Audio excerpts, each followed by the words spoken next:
pour la population. Mariam Samake nous en dira plus au cours de ce journal.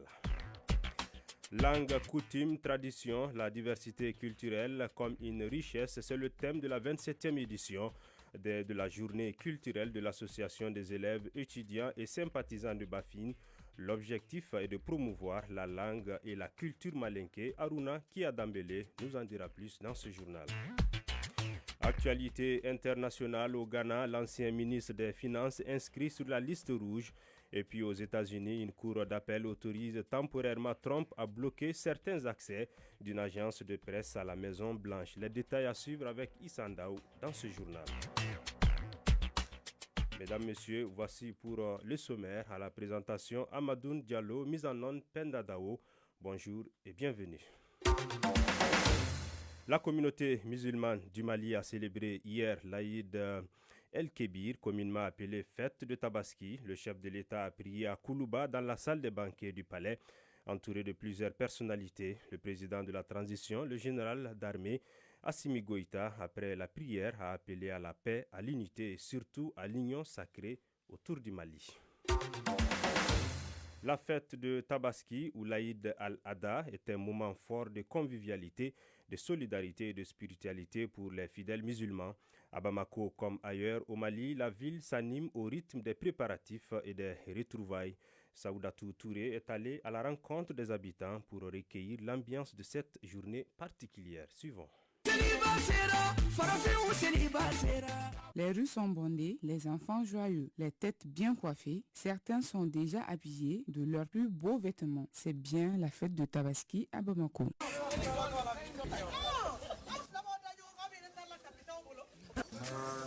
La Tabaski, célébrée par les fidèles musulmans, trouve son origine dans l'histoire du prophète Ibrahim. Depuis, chaque année, les musulmans commémorent ce geste de foi en sacrifiant un mouton. Boubacar Sow, chef de famille. On fait la prière et le sacrifice. On partage la viande avec les voisins et les plus démunis. C'est notre façon, nous, de montrer notre générosité et de renforcer les liens dans la communauté. La solidarité est au cœur de cette célébration. Parents et voisins vont de porte en porte échangeant bénédictions et salutations traditionnelles. Mariam Sango, cuisinière. On prépare du ragoût, du couscous et des brochettes. Même si la viande est chère cette année, on fait tout pour que tout le monde mange à sa faim.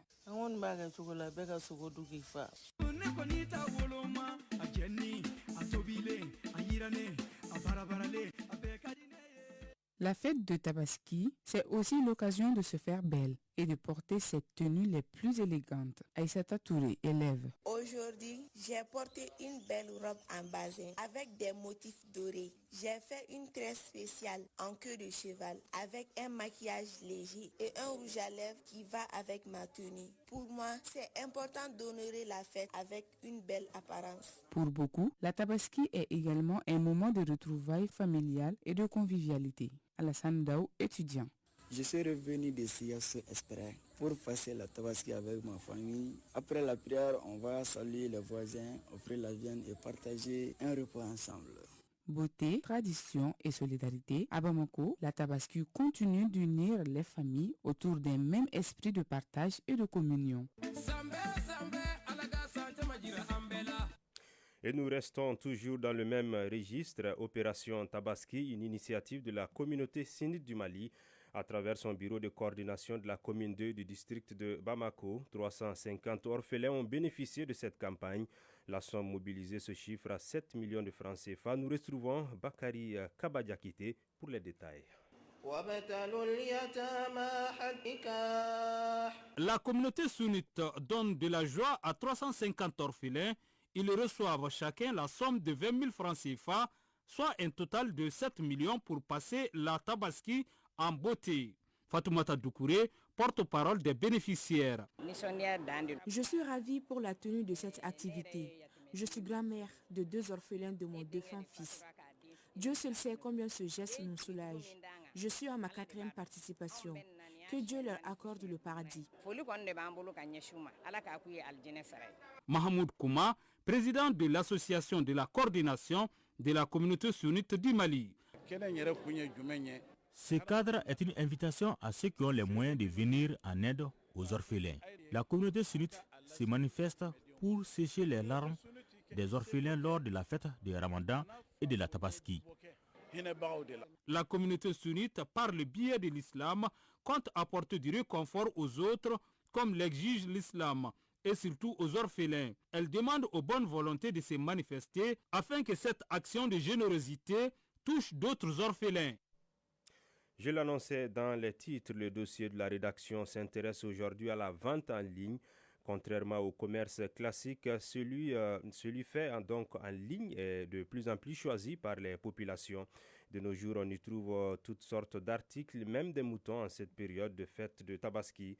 Cette technique de commerce profite mieux aux pratiquants, mais aussi aux clients qui n'auront plus à se déplacer pour acheter des articles. Mariam Samake nous en dit plus. Tu vérifies, tu payes ton argent, ma chérie, 100% brésilien. Sur les réseaux sociaux et les plateformes de vente en ligne, des publications d'articles de fête abondent. Des basins richement brodés, des accessoires assortis, des chaussures et même les moutons de Tabaski. Tout se vend désormais en ligne. Bijou Keita est une styliste qui fait de grandes collections boubou pour la fête. La vente en ligne nous permet de toucher une grande clientèle. J'ai des mannequins qui shootent avec mes collections boubou pour les hommes et les femmes. Donc quand on publie nos vidéos, on reçoit tellement de demandes qu'on ne peut pas tout répondre. Donc on est obligé de dire aux gens de nous rappeler directement pour la prise de commande. Pendant que les spécialistes de la mode s'occupent des détails vestimentaires, les coxers, eux, s'intéressent au bétail qui est le plus convoité en cette veille de la Tabaski.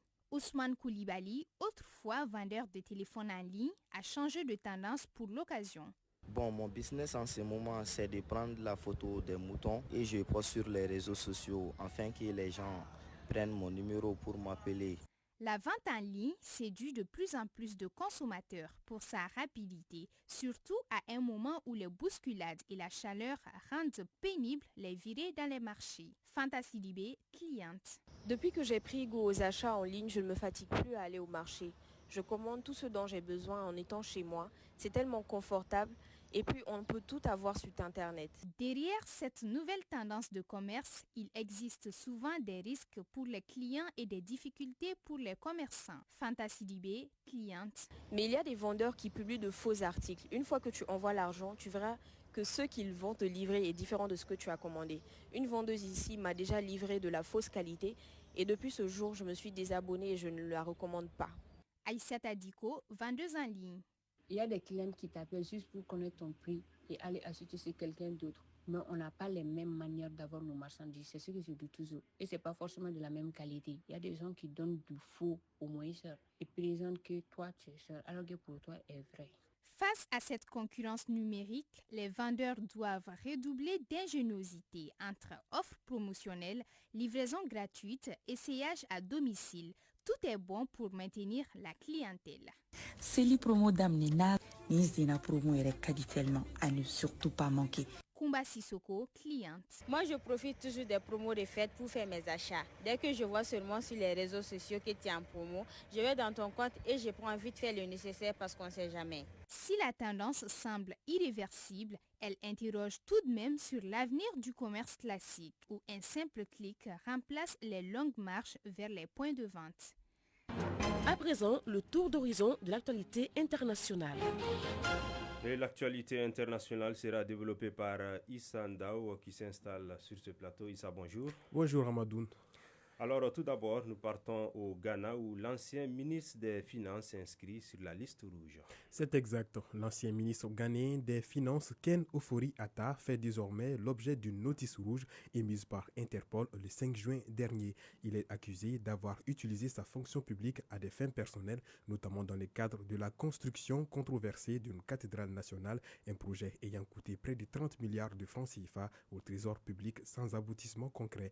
Recherché pour corruption, Ofori-Atta a été déclaré fugitif par le bureau du procureur spécial après avoir manqué une convocation devant une commission d'enquête. Ses avocats assurent qu'il est à l'étranger pour raisons médicales et dénoncent une procédure injuste malgré la transmission de certificats médicaux. Sahara occidental, le Ghana soutient le plan d'autonomie marocain. En effet, le Ghana rejoint la liste des pays qui optent pour le plan d'autonomie marocain sur le Sahara occidental. C'est le ministre ghanéen des Affaires étrangères qui a fait cette annonce jeudi dernier à Rabat. Pour Accra, l'initiative marocaine est la seule base réaliste et durable pour ce dossier. Cependant, ce changement de cap ouvre la voie à une coopération avec le royaume chérifien. Mobilité, sécurité alimentaire, agriculture, infrastructure, tels sont entre autres les secteurs des échanges à venir. Le plan du Maroc pour le Sahara occidental, présenté en 2007, propose un statut d'autonomie élargi pour cette ancienne colonie espagnole, alors qu'une résolution des Nations Unies évoque un référendum d'autodétermination à Madouna. Isanda Ouepi, en Centrafrique, la société civile demande des engagements sur le maintien des élections locales. Attendue depuis 1986, la tenue des élections locales en Centrafrique, annoncée pour le 31 août prochain, suscite de vives inquiétudes. Des organisations de la société civile, dont le réseau Arc-en-Ciel, dénoncent des retards critiques dans les calendriers électoraux et craignent un nouveau report, alors que l'attention des autorités semble déjà tournée vers la présidentielle et les législatives prévues en fin d'année. Elles appellent le gouvernement et l'autorité nationale des élections à s'engager fermement pour garantir le respect de cette échéance. Et pour terminer, nous partons aux États-Unis où une cour d'appel autorise temporairement Trump à bloquer certains accès d'une agence de presse à la Maison-Blanche. C'est exact, Amadoun. Une cour d'appel a statué hier vendredi en faveur de la Maison-Blanche, lui permettant de restreindre l'accès des journalistes d'Associated Press à certaines zones du président. Cette mesure reste en vigueur jusqu'à l'issue de la procédure judiciaire engagée par le média contre l'administration. Pilier du journalisme aux États-Unis, Associated Press avait été exclu du bureau ovale et avait contesté cette décision en justice, obtenant gain de cause en première instance au nom de la liberté de la presse. Toutefois, la Cour d'appel a jugé que l'accès à certaines zones relevait de la discrétion de l'exécutif. Voilà, Amadou Diallo, c'est ce qui fait la une de l'actu inter de ces 12 heures. Issandaou, merci pour toutes ces précisions. L'actualité sur un tout autre plan, les étudiants de la faculté des sciences administratives et politiques ont initié une conférence débat portant sur le thème la réduction des frais de scolarité en master. L'initiative est de l'association Réseau des jeunes juristes défenseurs des droits humains. Mohamed Bari nous fait le point. L'éducation ne doit jamais être un luxe, mais un droit accessible à tous. Tels sont les propos tenus par les étudiants de la faculté des sciences administratives et politiques, dans le but de se faire entendre par les autorités concernant la réduction du coût des frais d'études en master. Aliou Zakaria Touré, président de l'association Réseau des jeunes juristes défenseurs des droits humains. Comprendre que c'est un droit à tout étudiant d'avoir accès à des études supérieures. L'accès au master ne doit pas être un luxe. Le coût élevé du master est un obstacle à des études supérieures. Et nous leur disons franchement de revoir leur politique. Mohamed Maïga, conférencier. Les questions qui ont été davantage abordées, c'est surtout des étudiants qui ont demandé la possibilité de s'inscrire suivant la suppression totale, même des frais de master, mais tout en retenant également les frais d'inscription. Alifoulé Ekodjoule Ekelejirusuku, étudiante. Il y a eu aussi des plaidoiries et des témoignages d'un étudiant en master qui a parlé de l'handicap qu'il a eu lorsqu'il a voulu faire le master. Les jeunes étudiants gardent l'espoir d'être entendus par les autorités. L'information en continu dans InfoCité, les travaux d'aménagement et de libération des servitudes des marigots de Bamako sont en cours. Cette initiative vise à prévenir les cas d'inondation qui impactent la capitale depuis des années. Pour en parler, nous recevons dans l'entretien de la 2 le président de la Commission nationale de libération des servitudes des marigots du district de Bamako, Mahamadou Welegem. Nous vous proposons un extrait de cet entretien. Il est au micro de Mohamed Bari. Les équipes sont sur le terrain. Déjà, ils ont fini avec le recensement sur l'actualisation des données sur le Woyanko et ils sont également sur le collecteur de Missabougou, puisque vous parlez de priorités. Et nous avons constaté qu'avec les fortes pluies, le Woyanko est souvent coupé.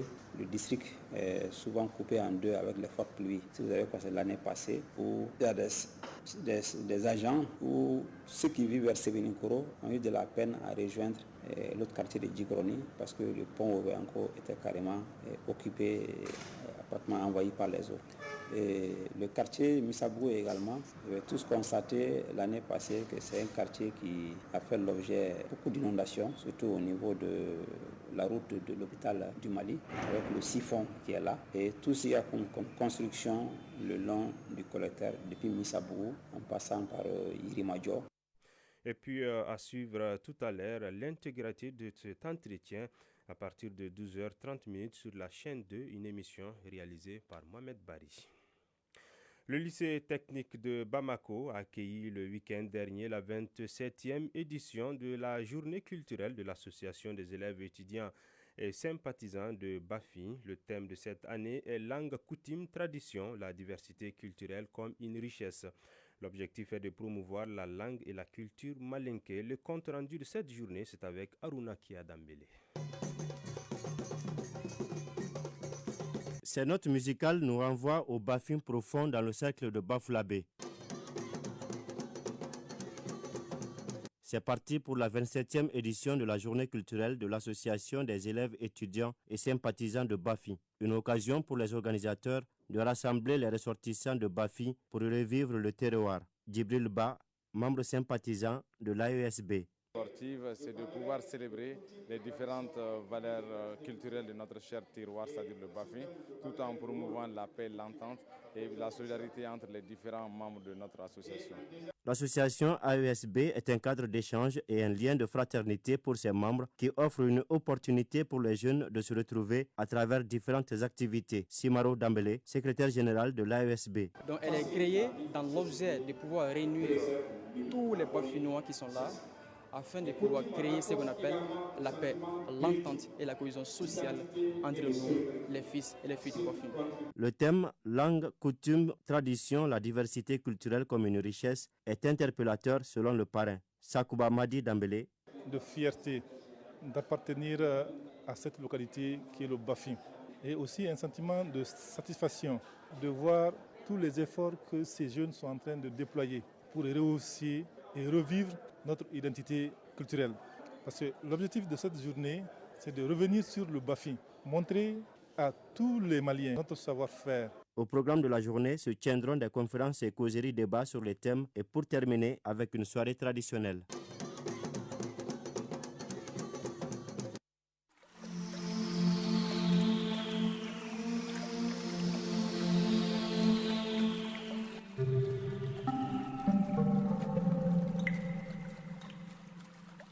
Et puis les nouvelles de la météo avant de boucler cette édition. Le thermomètre affiche 35 degrés Celsius sur Bamako et environ. La maximale attendue sera de 38 degrés Celsius et quant au soleil, il se couchera à 18h56. Et c'est tout pour ce journal présenté par Hamadoun Diallo à la réalisation, Samba Sanogo et Suleiman Fomba. Mise en onde, Penda Dao, coordination éditoriale, Nyanya Aliou Traoré et Djefa Diara. Mise en ligne, Marcel Tessougué. Passez un excellent moment en compagnie des programmes de la chaîne 2.